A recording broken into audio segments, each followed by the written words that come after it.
Perhatian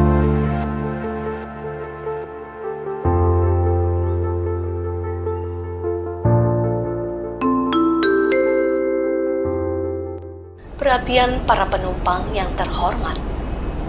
Apabila tekanan kabin berkurang secara tiba-tiba, masker oksigen akan keluar pada panel di atas Anda sehingga terjangkau. Tarik ke arah Anda. Pasang menutupi mulut dan hidung. Kaitkan karetnya di kepala dan bernapaslah seperti biasa. Penumpang yang membawa anak harus memakai masker oksigen terlebih dahulu, baru menolong anaknya. Terima kasih.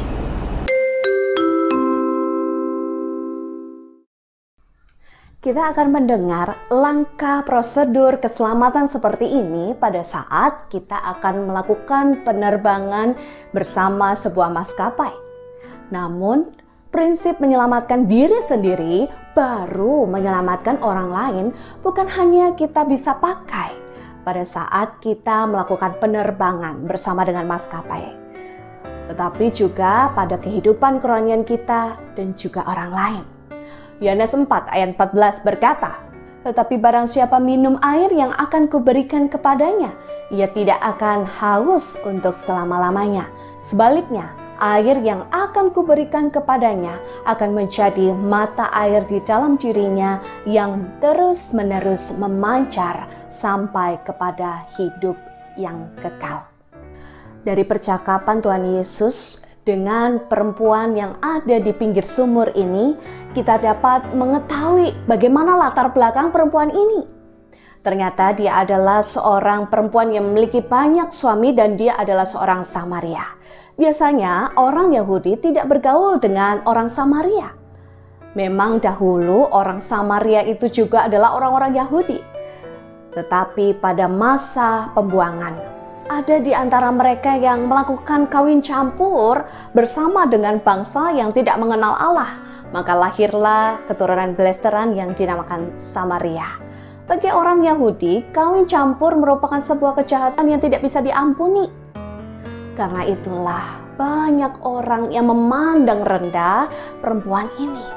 Karena dia adalah seorang Samaria. Dan ditambah lagi, dia adalah seorang perempuan yang memiliki banyak suami. Di ayat 4 menuliskan, ia harus melintasi Samaria. Tuhan Yesus rela tidak mengikuti kebiasaan orang-orang Yahudi ketika mereka melakukan perjalanan dan harus melintasi daerah Samaria.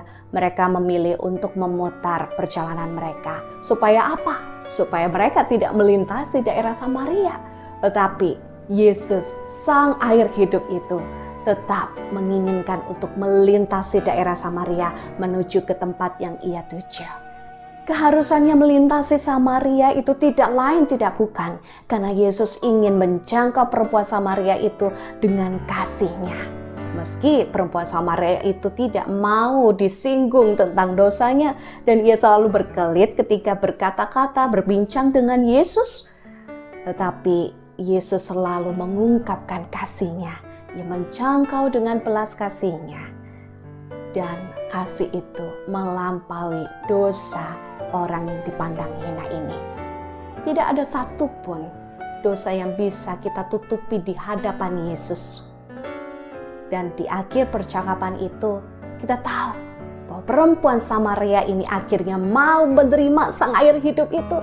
Ia mengaku Yesus sebagai Mesias, penyelamat kehidupannya. Air hidup yang diterimanya memuaskan kehidupannya, bahkan mendorong hidupnya untuk menyaksikan akan belas kasihan Yesus Kristus yang ia alami. Dan orang banyak mengetahui siapa Yesus itu.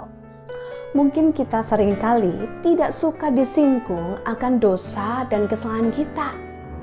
Tetapi ketika kita membiarkan Roh Tuhan itu berkuasa sepenuhnya di dalam kehidupan kita, menelanjangi diri kita di hadapannya dan mengambil alih seluruh kehidupan kita, pasti kita akan merasakan kelegaan dan damai sejahtera yang tiada taranya. Tuhan mau menerima kita yang penuh kegagalan dan kerusakan ini. Karena itu, Jangan kita tunda untuk kita menerima kasih-Nya yang membawa damai sejahtera dan kelegaan bagi kita. Supaya kita dimampukan untuk menceritakan kembali tentang kasih-Nya yang kita alami bagi banyak orang di luar sana. Amin. Kiranya Tuhan memberkati.